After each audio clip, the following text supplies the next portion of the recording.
It's been a while. I hope everybody is drinking their soursop tea. I still do that.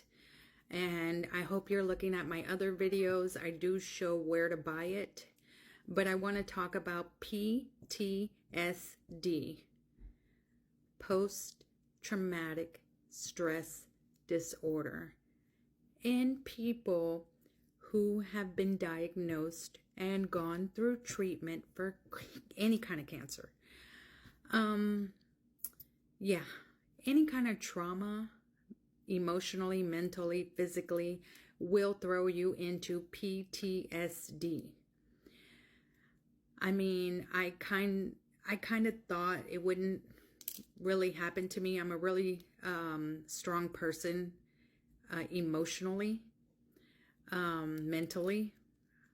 And no, every time I see that someone passes away who was going through chemotherapy treatment or after treatment or 5 years after treatment, and then they just pass away all of a sudden and no one knows why, that immediately makes me sad.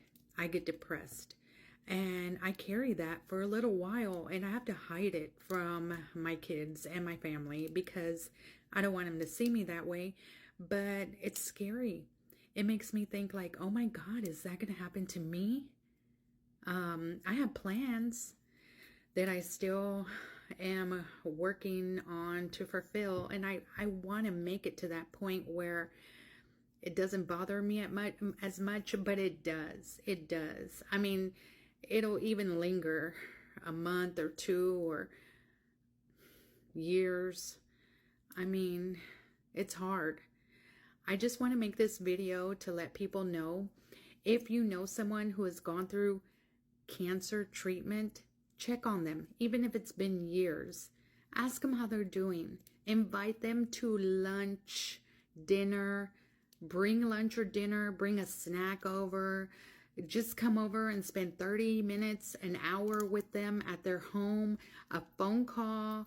Yeah, that's what old people do. We get on the phone. A text message. Anything. Just stay in contact and ask them how they're doing. Because there are so many triggers for us, for survivors, for warriors. We fought for our lives. And then we see all these people around us not making it. That's huge. Another one is when we have to do extra testing or blood work because our blood work is not coming out right. You know, we get tested every 3 months and every 6 months, and I'm still at the 3-month marker. And I'm going to tell you, one time I had to do 2 MRIs and within 2 weeks.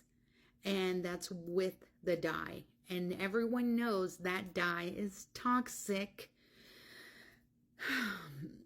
So it's not easy. And I'm a strong person. I know I'm a strong person. I'm emotionally strong. I'm mentally strong. I try my hardest. I'm a positive person. I'm the type of person that sings in the car. I think I have videos of that. And if I cry, I limit myself to 2 minutes. 2 minutes. When I was diagnosed with cancer, I cried for maybe 3 minutes. Then I told my sons. When I did that, I cried on the phone again. But that was it. I might have cried 3 times in 6 months worth of treatment. 3 times. And yes, it was under 2 minutes. Why? Because like I said, I'm a fighter. I'm strong. I try my best to not dwell on anything negative. I am not going to let that own me, no matter what. So, a lot of people are not like me, and they need us. I still consider myself a friend to other people who are going through illnesses, and I check on my parents and I check on my friends who just went through surgery, and I try to help them any way that I can, and they'll tell you that about me. But I'm just making this video because I want everyone to know it's not easy after you go through that. Even if physically we're starting to look better, we have more energy, we're at the gym, or we're like smiling and laughing and giggling in our videos or in real life, it's still hard. It's still hard. Even if we're surrounded by 20, 40 people, that family, friends that love us and care for us, there are still those moments where we sit and think like, oh my God, I survived that, but somebody else didn't.